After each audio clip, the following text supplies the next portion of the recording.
आज की इस वीडियो में मैं आपके साथ एमडी कैट टॉपिक बायोमॉलिक्यूल का एक ओवरव्यू प्रोवाइड करूंगा।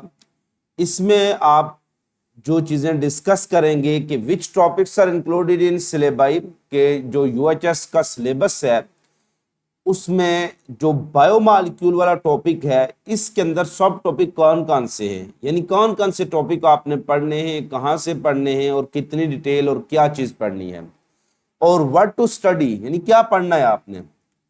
जो बायोमॉलिक्यूल में से चूंकि बहुत ज्यादा डिटेल्स होती हैं तो किन चीजों को आपने ज्यादा फोकस में रखना है वो आज की इस वीडियो में हम डिटेल में डिस्कस करने जा रहे हैं।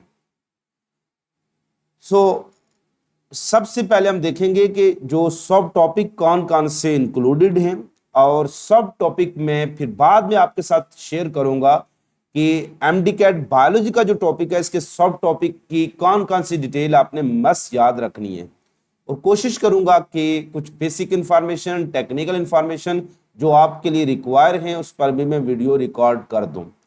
तो जो सब टॉपिक इंक्लूडिंग है बायोमॉलिक्यूल में वो है इंट्रोडक्शन टू बायोलॉजिकल मॉलिक्यूल, दूसरा इसमें वाटर, इसकी सारी इंपॉर्टेंस और इसकी प्रॉपर्टीज, कार्बोहाइड्रेट, लिपिड्स, प्रोटीन्स और ये जो डिफरेंट बायोमॉलिक्यूल है इनकी आपस में कॉम्बिनेशन से एक बनता है कॉन्जुगेटेड मॉलिक्यूल, ये सिलेबस में शामिल है।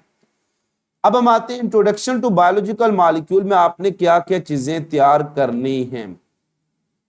इसमें आपको बायोलॉजिकल मॉलिक्यूल की बेसिक क्लासिफिकेशन आनी चाहिए, इस पर मैंने वीडियो रिकॉर्ड की हुई है। ऑर्गेनिक वर्सेस इनऑर्गेनिक, फिर मैक्रो वर्सेस माइक्रो, फिर हम इसमें आपको ये पता आना चाहिए कि मोस्ट अबंडेंट बायोमॉलिक्यूल कौन सा है, मोस्ट इंपॉर्टेंट कौन सा है, सेल में कौन सा है, टिश्यू में कौन सा है, लिविंग ऑर्गेनिज्म में कौन सा है, अर्थ पर कौन सा है, डाइवर्सिटी कौन से बायोमॉलिक्यूल की ज्यादा है। तो ये एक छोटी सी इंफॉर्मेशन है, वो इंशाल्लाह मैं इस पर वीडियो भी रिकॉर्ड कर दूंगा और व्हाट्सएप ग्रुप में भी और फेसबुक पेज पर भी ये मालूमात में शेयर कर दूंगा। इसके अलावा आपको यहाँ पर डिफरेंस पता आना चाहिए मोनोमर वर्सेस पॉलीमर। मोनोमर क्या होते हैं और उनकी एग्जांपल्स, और पॉलीमर कौन से हैं और उनकी एग्जांपल्स, ये डिफरेंसेस आपको आना चाहिए।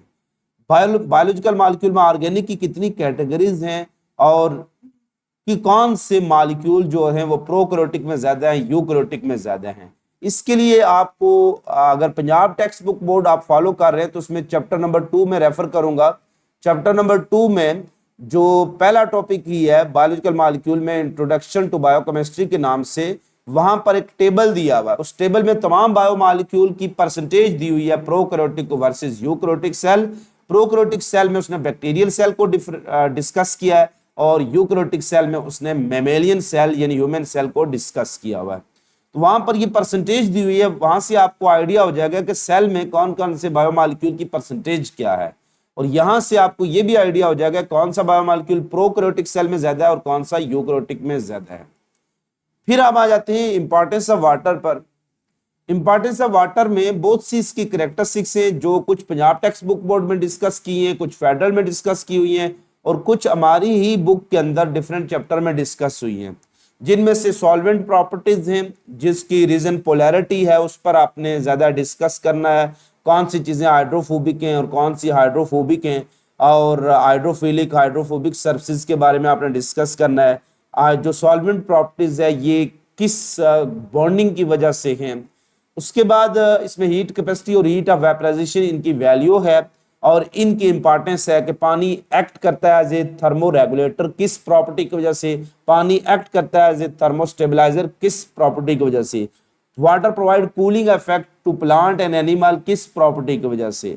उसके बाद पानी की कुछ और इंपॉर्टेंट प्रॉपर्टी डिस्कस की हुई है जैसे आयोनाइजेशन, आयंस की वैल्यू क्या है, इसमें इनका फायदा क्या है, ये आयंस कहाँ पर इस्तेमाल होते हैं।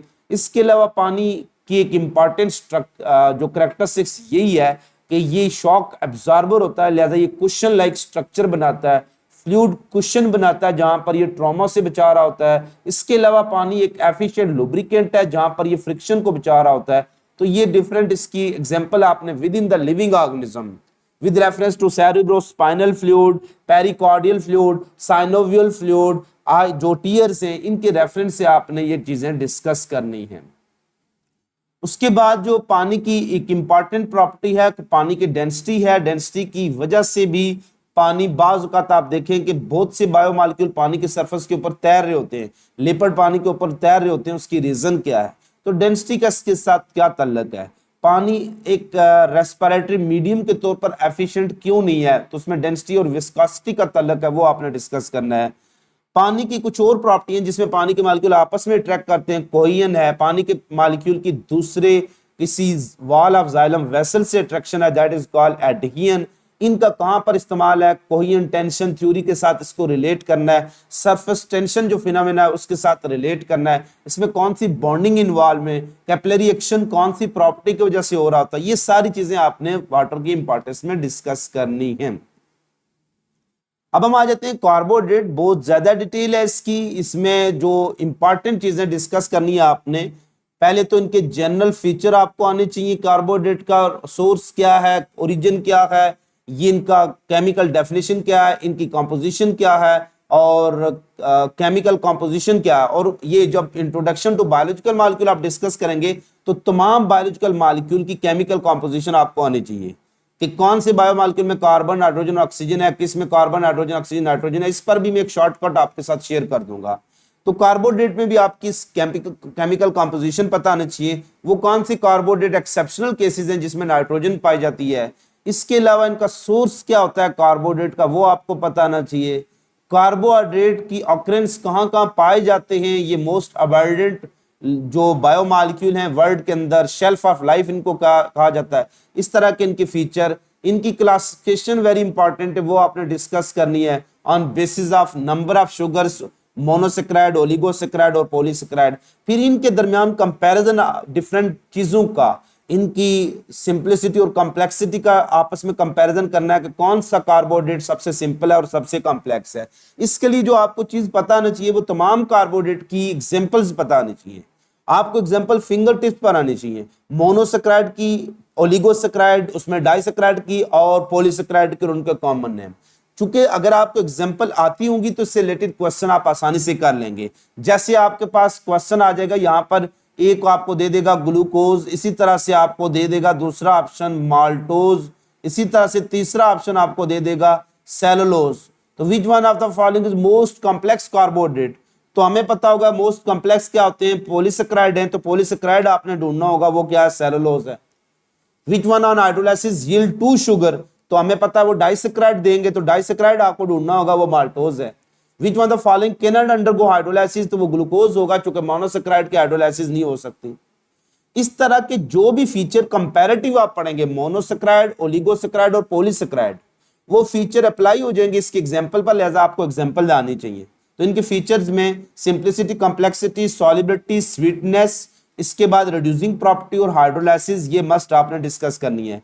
पॉलीसेक्राइड में फिर आपकी पॉलीसेक्राइड की आगे फर्दर टाइप्स होती हैं, स्ट्रक्चरल और फंक्शनल की बेस पर। पॉलीसेक्राइड की स्ट्रक्चर की बेस पर लीनियर और ब्रांच हो सकते हैं। कार्बोहाइड्रेट में ग्लाइकोसिडिक लिंकेज वाला इंपॉर्टेंट, बहुत इंपॉर्टेंट टॉपिक है। ग्लाइकोसिडिक लिंकेज की सारी डिटेल आपको पता होनी चाहिए। इस पर चूंकि एक लंबी वीडियो हो जाएगी तो मैं बाद में one by one her biomolecule को डिस्कस करूंगा।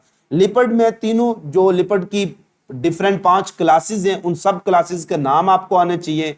इस लिपिड की केमिकल कंपोजिशन आनी चाहिए, इनकी कैरेक्टरिस्टिक्स आनी चाहिए, लिपिड की क्लासेस की एग्जांपल्स आपको आनी चाहिए। वो एक्सेप्शनल लिपिड आपने ढूंढने हैं जिसमें पॉलीमर, जो पॉलीमर बना सकते हैं, यानी वो पॉलीमर्स हैं।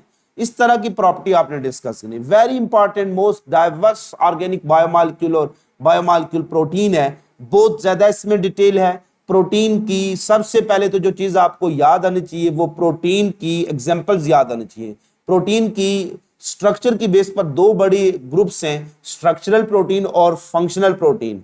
यहां पर आपको एग्जांपल दी हुई है, चैप्टर जो आपका 2 है वहां पर प्रोटीन वाले टॉपिक में टाइप्स ऑफ प्रोटीन या classification of protein on basis of structure, तो उसमें फिब्रस वर्सेस ग्लोबुलर का कंपैरिजन दिया गया है। उसमें एग्जांपल दिए हुए आपको याद आने चाहिए। आपको ये पता आना चाहिए कि कोई भी एंजाइम है वो प्रोटीन ही होगी, तो ये एग्जांपल्स याद होंगी तो फिर प्रोटीन से रिलेटेड क्वेश्चन आपके लिए आसान हो जाएगा।